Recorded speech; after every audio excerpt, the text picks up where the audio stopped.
چارواکي وایي په ننګرهار ولایت کې د ملي امنیت منصوبینو د ځانمرګو بریدګرو لارښود او لیږدونکي په ګډون 4 داعش چې غوښتلې په جلال آباد ښار کې پر یوې دولتي ادارې ځانمرګي بریدونه ترسره کړي د دوی په نیولو سره یې پلان شنډ او د تروریستي پیښې مخه ونیول شوه. همداراز په یاده موده کې 7 وسلوال طالبان هم ژوندي نیولي. د دې ولایت والي شاه محمود میخیل د غبرګولي په دویمه په ملي امنیت ریاست کې رسنیو ته وویل داعش ډلې پلان درلود چې په جلال آباد ښار کې په یوې دولتي اداره تروریستي بریدونه ترسره کړي، خو د برید پلان یې د 4 کسانو په نیولو سره شنډ کړی شو. هغه زیاته کړه په نیول شوو کسانو کې د داعش ډلې د ځانمرګو بریدګرو لارښود او لیږدونکي احمد شاه امجد علي چې د پاکستان اوسیدونکی دی، همت الله او قریب الله شامل دي چې په بېلابېلو سیمو کې نیول شوي او په خپلو جرمونو اعتراف هم کړی. ننګرهار والي شاه محمود میخیل ویل د ملي امنیت منصوبینو همداراز 7 تنه وسلوال طالبان هم د دې ولایت په بېلابېلو سیمو کې نیولي چې د یو تن سره یو مین هم کشف او ترلاسه کړی دی. نوموړی په وروستیو کې وسلوالو مخالفینو توانمندي له لاسه ورکړې او هر مهال د تروریستي کړنو د ترسره کولو وړاندې د موظفینو له لوري نیول کېږي او د قانون منګولو ته سپارل کېږي. تاسو ته پته ده چې هر هفته زموږ امنیتي او کشفي ادارې او په خاصه توګه امنیتي ملي اداره د رئیس امنیتي ملي په مشرۍ باندې هلې ځلې کوي او ډلې کسان چې داعش او طالب پورې یا نورو جنایي ډلو پورې تړلي دي دا نیول کېږي. اوس چې دا حالت موږ وکړ یعنې واقعا سړی خفه کېږي چې دا ځوانان څومره بېلارې شوي دي او څومره د خلکو لخوا غولول شوي دي، بس ذهنیت ورکړل شوی دی چې راشي خپل وطن وران کړي، خپل افغانان مړه کړي، شهیدان کې خپل مکاتب مدارس دا له منځه ویسي، سړکونه وران کړي.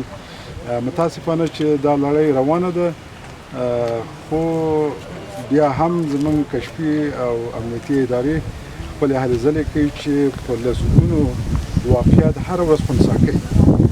البته بعضې وخت کې واقع نیمه هم کېږي. نو نن 4 کسه د داعش غړي چې یو د پاکستان د باړې اوسېدونکی دی هغه نیولي دي او دوی سره ماین هم و، د دوی اراده درلوده چې په یو دولتي ودانۍ باندې دلته حمله وکړي د جلال آباد په ښار کې، هغه خنثی شوله او دوی ونیول. د دې نه برسېره 7 کسه طالبان چې هم په مختلفو فعالیتونو کې لاس درلوده هغه د غني خیلو منظرې او دغه ولسوالیو کې نیول شوي دي. نو دلته 2 عوامل دي، یو خو دا ده چې دوی هغه فعالیتونه چې پخوا سازماندهي کولی شول اوس یې نشي کولی، ځکه چې په دوی باندې فشار زیات شوی دی او په هغه ولسوالیو کې چې امن راغلی دی دوی هغه حلقې یا ګروپونه چې کوم دي د ولس په کوم باندې دا نیول کېږي. نو زه د امنیت ملي د ادارې د مشرتابه او ټول کارکوونکو مننه کوم چې هر ورځ دوی ونه ستړي کېدونکي هلې ځلې کوي چې تر څو یو ښه امنیت د جلال آباد په ښار او د ننګرهار په ټولو ولسوالیو کې تامین شي. هغه زیاتوي په وروستیو کې د امنیتي ځواکونو د لاسته راوړنو په ترڅ کې امنیتي ساحه پراخه شوې او دوی هڅه کوي چې د پاکو شوو سیمو د ساتنې ترڅنګ په پاتې سیمو کې هم مخالفین وځپي.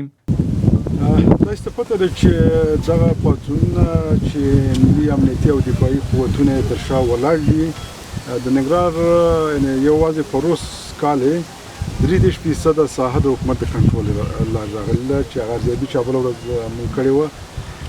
نو دا ساحه د امنیت پراخېږي. شرق کې خو اوس مشکل نه لرو موږ، په غرب کې یوازې د شیرزادو او حصارک ولسوالۍ چې هغې لپاره موږ پلانونه لرو، انشاءالله ډېر ژر به عملي شي. او په یو 4 نقطو کې د سپین غره په لمن کې چې د وزیرو تنګی دی، همدارنګه د چپرهار او د اګام په برسرونو کې او د هسکې مینې او د اچي په برسر کې یو څه د داعش ګروپونه شته دي، په هغې دپاره تدابیر هم شته دي چې اوس دا د جنګ سیزن دی. نو موږ غواړو چې دا څه لاسته راوړنې چې دا وساتو او په ضمن کې خپله توسعه امنیتي هغه حلقه پراخه کړو. نو انشاءالله چې دوی کوم حملات چې د طالبانو د الفتح په نوم اعلان کړي وو هغه تر اوسه پورې په ننګرهار کې ناکام شول.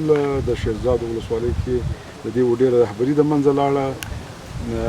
بیا هم داعش هلې ځلې وکړې چې ساحه پراخه شي، هغې اوس هغه قدرت نه لري چې نور زیات پیشروي وکړي.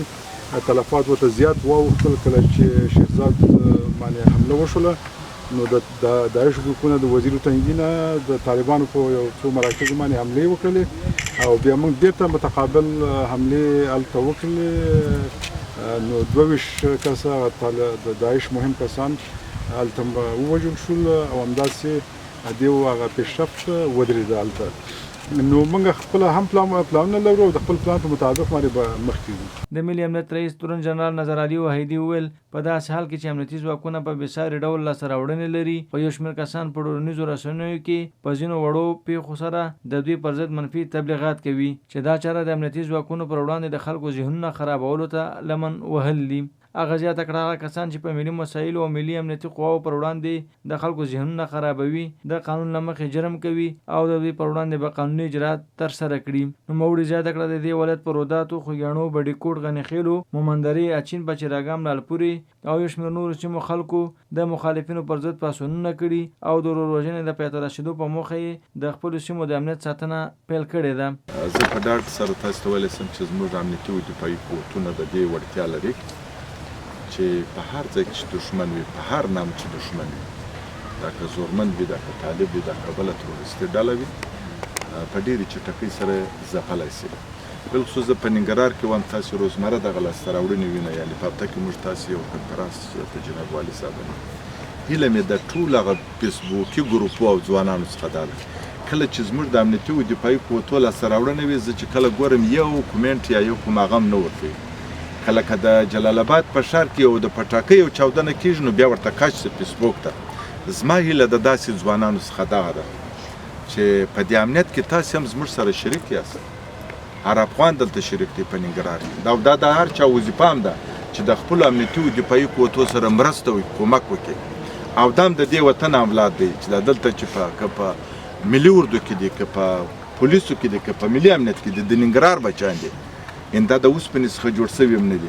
زما هیله دا ده چې د ټولو ننګرهاریانو څخه چې خپل د امنیتي او دفاعي قوتو سره مرسته وکړي او په دې امنیت کې زموږ سره ځان خپل شریک وبولي. دا امنیت د ټولو ګډ کار دی. اما متاسفانه چې که چیرې یو وړوکی ثبتي بم وچوي، بیا ورته وایي چې امنیت نشته، بیا نو لیکنې کوي والي صاحب چیرې دی، پلانکی صاحب چیرې دی. نه، هیله مې دا ده که زه مرم تم سبا مرې، دا زموږ ګډ کار دی. او دغه منفي تبلیغات چې خامخا د امنیتي قوتو پر دغه ډېرو زامتو باندې که چیرې داسې تبلیغات وسي، خامخا هغو ته یو مایوسي پېښېږي.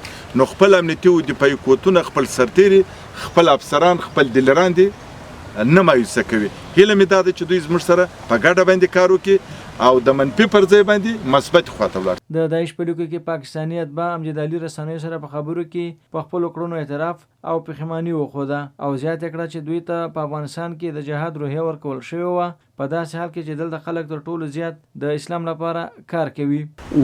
پلار زمان مجید دی، پلار مې منظور خان دی، د پاکستان یم، پاکستان کې د باړې یم، ولته مولي صاحب راغلی یم، افغانۍ او پاسپورټ یې هم راته ژر کړلو او چې لاړ شه هلته کافر دي، واسي دي او داسې دي او بس چې جهاد کېږي هلته. چې دلته راغلم او ټول مې وکتل نو دا ټول زما وروڼه او مسلمانانو اذانونه کېدل، هر شی پکې کېدل، نه پکې انګرېز و نه پکې شی و.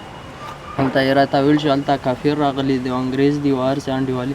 هلته مې چې هر څه ولدل نو هلته اذانونه کېدل، مسلمانانو ټول زما وروڼه و. داسې کار ما پکې ونه لیدلو چې زه پرې ووایم چې یاره دا انګرېز دي، خو صرف دغه نه دومره ووایي چې بس د ترخم نه واوړې چې دا ټول کافر دي ولای.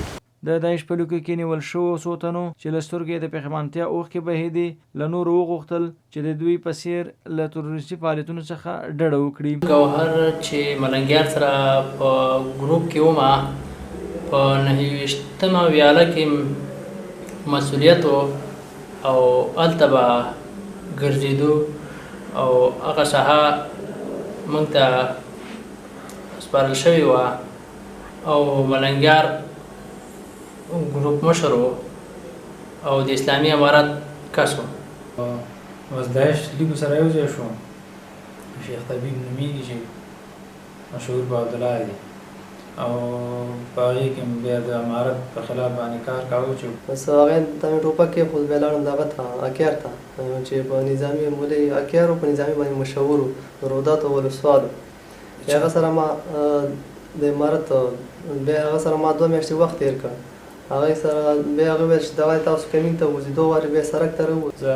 زه د راتلو یو کال مخکې د باغرام سره په ګروپ کې شامل شوم چې د هغو له هم زه د طالبانو سرګروپ مشر وم چې هغو له بازار څخه سپلای او د وړوکی سامان بازار څخه راوړو او دوله مې ورکړو. کلیوال مو چې طالبانو سره هغه مس یو سرګروپ ونیو او هغه ته مې ویلې بیا هغه راته دا وویله چې تا ته مونږ یو مین جوړ کړو او بیا زه دې ته مجبور شوم او هغه راته مین برابر کړې او بیا ما ته وویل چې تا سره به هلک رابطه وکړي او هلک به چې دی سمرخیلو ته راشي.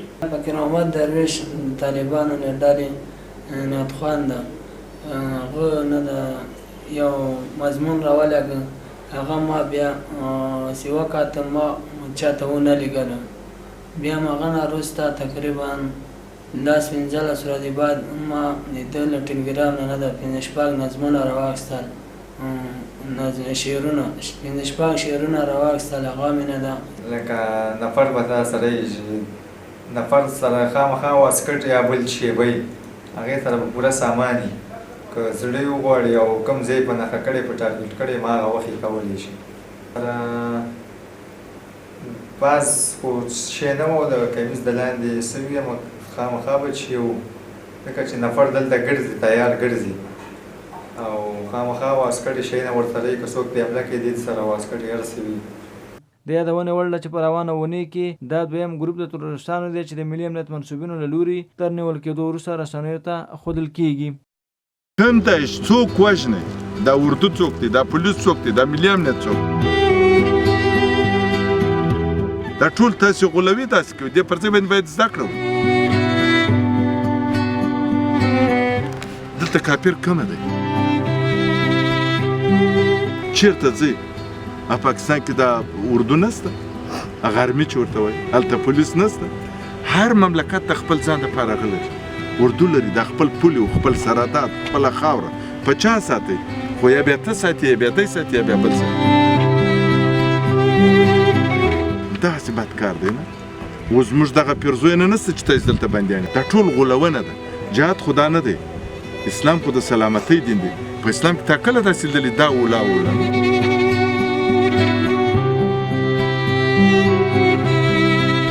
د دې وطن اولاد یاست دا وطن به څوک ساتي چې ته ونه ساتي چا ته پرېږدي پنجاب ته پرېږدي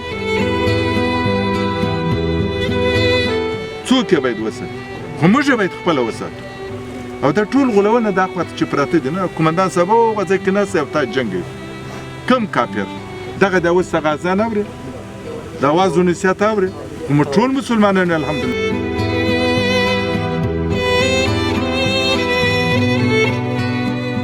تر هر څه تېرېږو خو تر خپل دین و اسلام نه تېرېږو او هېچا د دې ممانعت نه دی کړی. دا یو اسلامي خاوره دا یو اسلامي نظام دی قانون اسلامي دی رئیس جمهور مسلمان دی خاوره دا ټول غولونه تاسې استعمالوي. صحیح خبره ده؟ ته طالب یې که داعش یې داعش یې زویم نه کوئ دا داعش دا څه شی دی دا خو اسلام خوارج دي نه پس نو چې داعش خوارج دی ولې داسې کوئ؟ غولوله یې د کوم ځای د کونړ که دې ځای پاکستان د کوم ځای پاکستان کې باړې د باړې څه درته ویل راته ویې چې اول ته هسې دي او داسې دي وچې ول څه شي دي ول کافران او دغه خبره کومه دي کافران دا ګرځم سره ما ټول ولیدل صحیح خبره ده تا یو کافر ولیدی دلته نه دی ولید نه